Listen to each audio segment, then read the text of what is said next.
विज्ञाधिपाय नमः सर्वांगानि पूजयामि तदर्थे अक्षितानि समर्पयामि స్వామివారి తల నుంచి కాళ్ళ దాకా ఒక్కొక్క అంగానికి మనం పూజ చేసిన భావనతోనే పూలు అక్షింతలు వేసినాం.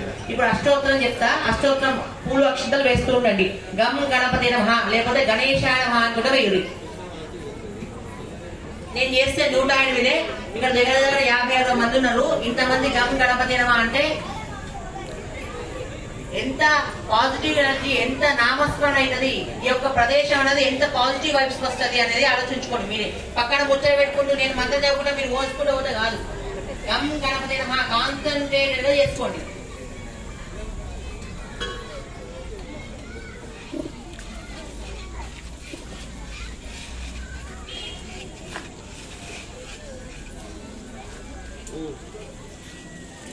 ఓం गजाननाय नमः, ओम गणाध्यक्षाय नमः, ओम विघ्नराजाय नमः, ओम विनायकाय नमः, ओम वैमातुराय नमः, ओम द्विमुखाय नमः, ओम प्रमुखाय नमः, ओम सुमुखाय नमः, ओम कुट्टिने नमः, ओम सुप्रदीपाय नमः, ओम सुखदे नमः।